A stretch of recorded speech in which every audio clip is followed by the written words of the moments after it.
Hi, I'm Rob Cosman. Welcome to my shop. I'm going to show you how to spray lacquer. And in this one, we're going to focus on small boxes. Finish is the make or break of anything that you build. I'm going to show you why I chose lacquer and give you all the tips and tricks that I've gained. Hopefully it'll help you. I'm Rob Cosman and welcome to my shop. We make it our job to help take your woodworking to the next level. If you're new and you haven't subscribed, please do so. Hit the notification bell so you'll receive alerts when we release a new video. And anytime we use a special tool, we'll always leave a description down below. All right, let's get to work. It's really easy to get carried away with finishes. There's so many options out there. But you have to remember this, that back in the time when furniture was built by hand, the guy who built it was rarely the same person who did the finishing. That was a separate trade. Most people that are woodworking today are doing it as a hobby. You got 3 or 4 weekends a month at most to spend on it. You really don't have the time to devote to getting extremely good at multiple types of finishes. So my game plan has always been have 2 finishes. One's an oil, one's a lacquer. Do those 2, then you're going to get proficient enough that you actually get pretty good at it. And I'm going to show you some examples, and I'm also going to give you some of the reasons why I prefer lacquer over oil or oil over lacquer for different circumstances. I'll start off with this one. This is a cherry jewel chest that I made for my first daughter. I think I made it in 1987. It's been oiled. I use a tung oil. Nice thing about oil is that it penetrates the wood and it gives it some real depth. One of the downsides is it takes multiple coats, maybe 6 or 7, in order to get any level of protection. And each coat needs a day to dry. That means you're going to have it around that much longer for it possibly to get dinged. It's also difficult to apply oil in the inside if you're going to have something like a leather bottom and not wanting to get the oil on it. It's very difficult. However, it feels great and it has a completely different look. Now here's an example of the spray finish. Nice advantage of this is the fact that you can spray 3 times inside of an hour and a half and be done. And it sits on the surface, and what I like about lacquer versus other sprayed finishes is that lacquer, instead of having multiple layers, each layer blends into the previous one, so you just end up with essentially one layer that just keeps getting thicker. Now I don't spray the inside. I do spray the inside of the lid before I attach it so that it helps to stabilize that solid wood lid. But the outside is done. I'm actually going to show you that today, how I go through that process. These are also what I would call high traffic. People are touching them a lot, so the finish needs to be a little more durable. The downside to oil is you don't have quite the same level of protection. But you have to decide what you want. Here's a piece I made way back in 1988 or 87 as well, and this one is done out of white oak and English brown oak, and this has an oil finish, and it has stood up well. However, it mostly sat on a desk and never got used very much, so it has not had a lot of use and abuse. Now here's an example of something we're building right now, and this is where I like a lacquer finish. This is cherry. It's called a standing desk. People are going to be touching it all the time, so the lacquer is going to give you a lot more protection. And it's a great finish. Better than any other type of spray-on finish. This particular brand, and I'll share that with you, I think is fantastic. And again, the fact that you can spray, sand, spray, sand, spray inside of an hour and a half is a real advantage. Anyway, you have to decide on what you're doing, and I'm going to give you some applications on what you need to think about when it comes to deciding what type of finish. But from here, what I want to do is walk you through the entire process of how I would go from having a box and having it completely finished and ready to present. If you're going to spray lacquers in particular, you have to be aware that there's a danger, both the fumes in terms of being explosive and also the fact that they're dangerous for your lungs. So you want to make sure you have a proper respirator that will deal with those types of vapors, and it needs to be a charcoal filter. Now there's 2 different types of lacquer that I use and 2 different applicators. This is an HVLP, which stands for high velocity, low pressure. But the problem with this is it has enough pressure that if you're going to try to spray a small box, you're going to blow it right off the table. So I save that for my furniture. This is what I use, and I'll stay right now. I don't have any endorsement from these folks. I just love this product. I was introduced to it way back in the mid-'80s. And I fell in love with it because it makes such a beautiful finish. It doesn't have great water resistance, so you need to bear that in mind if you're using something that's going to be near wet hands. But as far as the final finish, I've never found anything that competes with it. This is a semi-gloss. They offer it in, I know they offer it in gloss and semi-gloss. I would actually prefer it to be a little duller than semi-gloss if I could find it. The spray tip is probably one of the biggest advantages. It just lays that finish on there just like a fine mist. It's fantastic. You'll see what I mean. We're actually going to demonstrate it. Like I said, you need your mask. But the next thing we're going to do, or the first thing we're going to do, is we're actually going to make a little turntable. Because if you're going to do small boxes, it's nice to be able to spray them, spin them around. But you also have to have a way of spraying the bottom and dealing with the top and the sides as well. And I'm going to show you how you can do it all at once with the way we set up this little turntable. All right, to make my little turntable, I need something fairly heavy for the bottom. So I got a piece of 1-inch MDF. I'm going to make the turntable itself out of a piece of 1/4-inch plywood. And I'm just going to draw it or use a compass to cut a round disc or lay out a round disc. I'll cut it on the bandsaw. May as well get it as big as this piece will allow.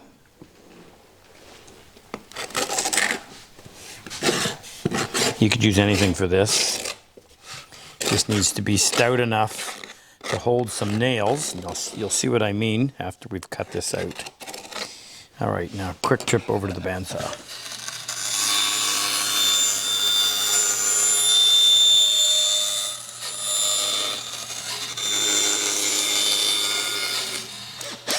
Now we want to drill a hole through the disc and down into there. I'll drill this one first.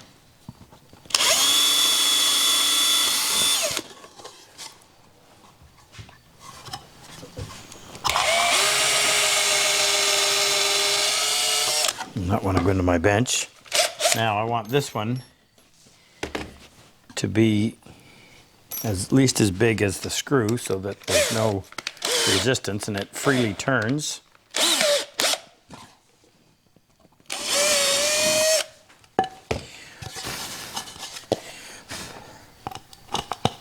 Okay, that'll work.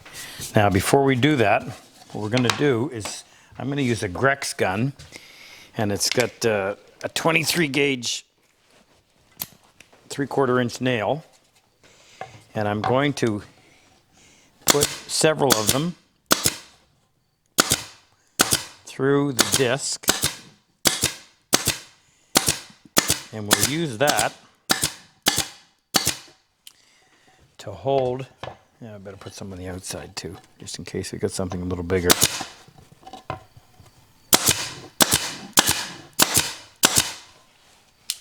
Now, if you don't have a nail gun, you can always just use a hammer and some finish nails.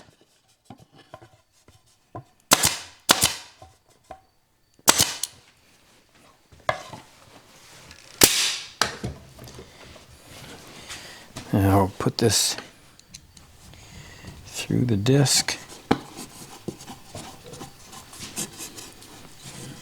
I'm going to put a couple of washers on there just to make it spin a little easier.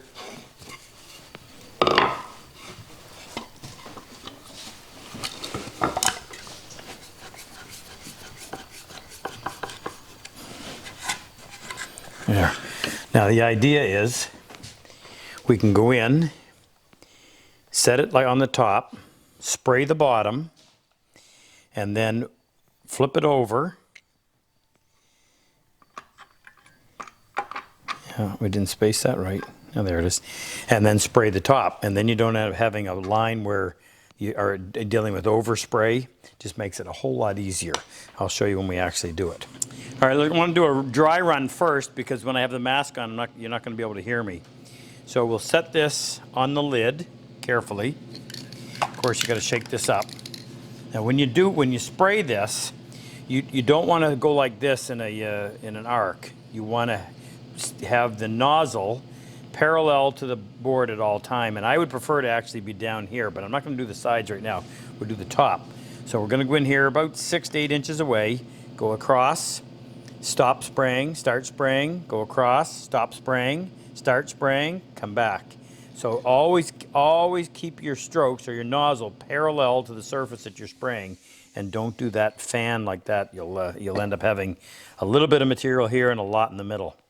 And then, so what we're going to do here on the lid, we've got to hit it at a 45 so we can get that inside edge of the side. So we'll go 1, 1, 1, 1, and then we'll do a stroke 1, maybe 2 across the bottom.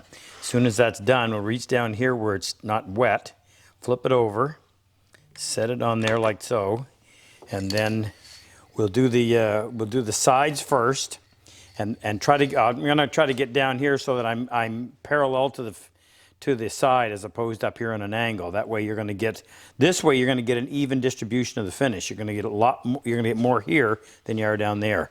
So we want to be down here. We'll go straight across, maybe twice. Turn that. Do the same thing on the end. Do the same thing here. Same thing here, and then we'll go 1, 2, possibly 3 on there. And then, of course, we're going to put 3 different coats on there, so we'll have to let it dry in between, obviously. You want to make sure you get all the dust off.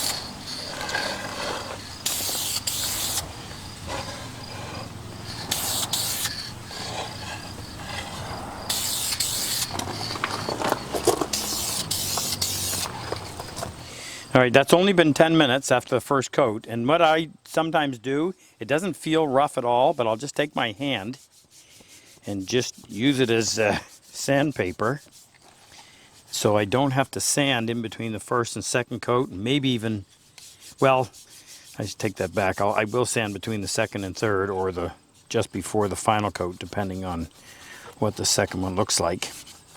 Now you'll notice that it was a little bit windy out here, so I was having to hold the gun or the spray can closer than I normally would. And for that reason, on the final coat, I may actually do it inside just to avoid wind disrupting the spray. Okay, and I'll do those corners as well.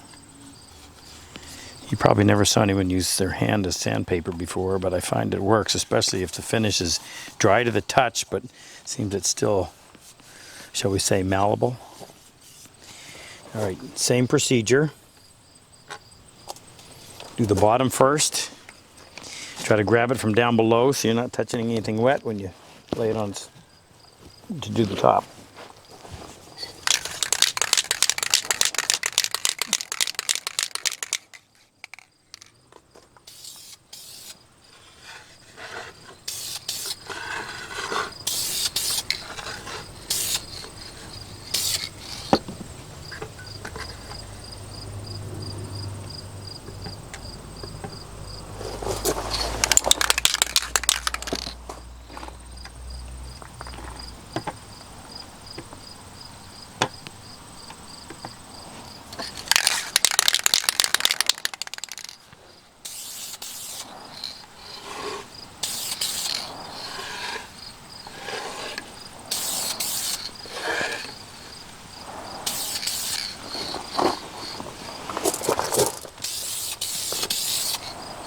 All right, well that's drying. I want to make a sanding block, and I'm going to use this foam, and the reason is we're going to use very, very fine sandpaper.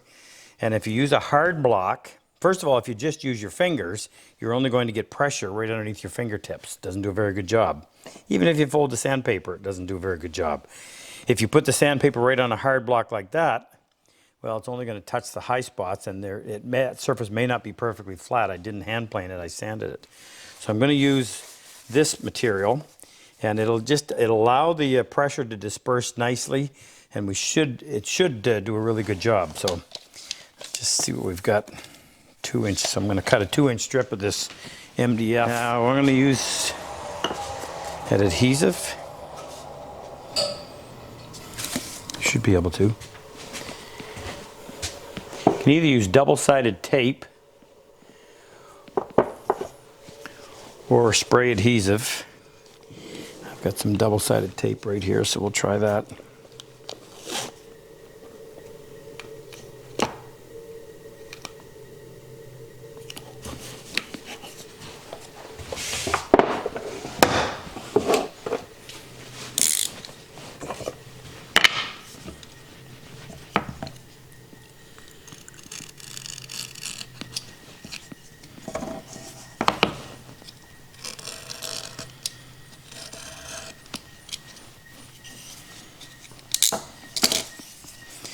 Make sure that's on well.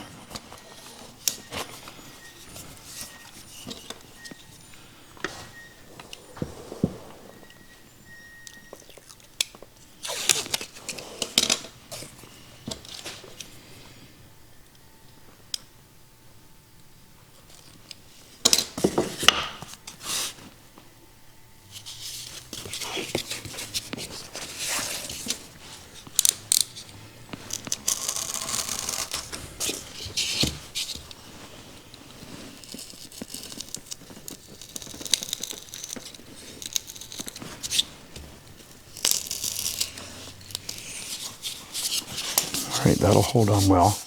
Now I'm going to use some 400 grit paper, and that's all we'll do between the second and the final coat.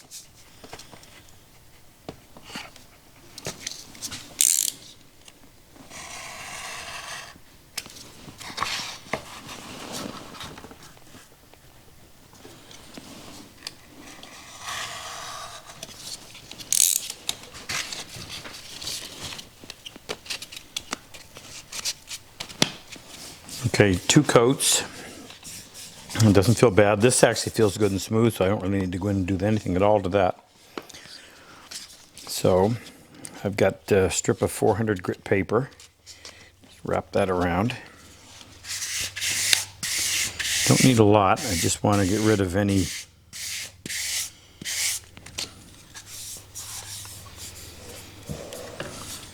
little nibs from the dust that drops onto the wet finish. I'm trying not to round over the corners or wear the finish through on the corners, so exit before you get all the way past the halfway point with your block.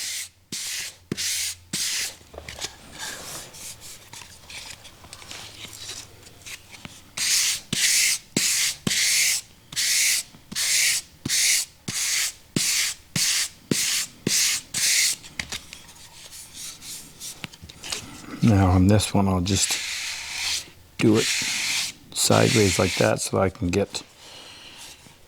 I can stay square on that little piece. If you try to do it this way, you tend to rock.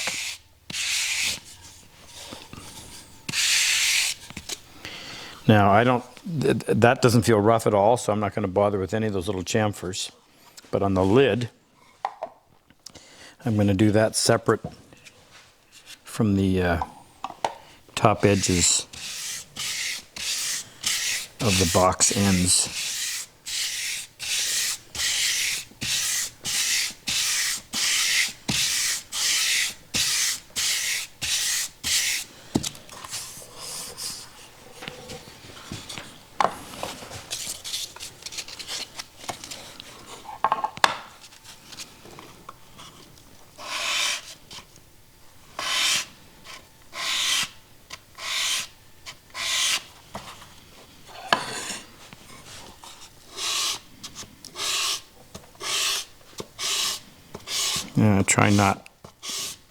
Try not to wreck that sharp edge, because that makes it nice and close fitting when the lid is shut. Okay, now we'll blow off that dust. Pardon? What happened? I didn't do that end?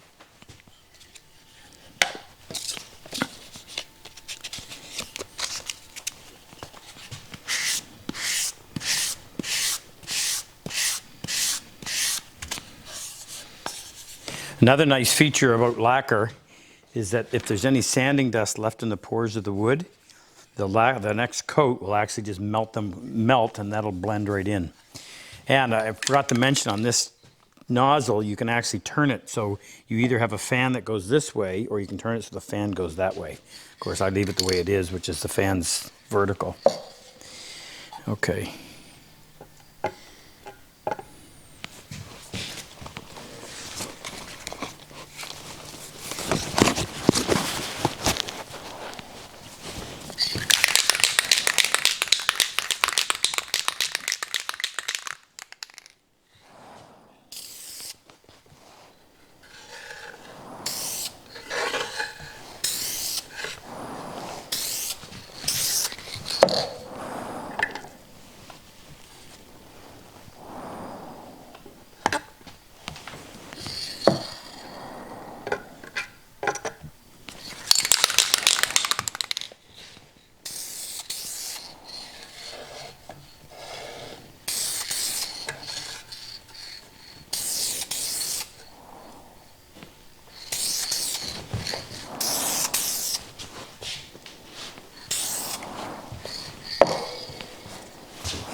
In case you're wondering, that's fiddleback maple with Macassar ebony on the ends.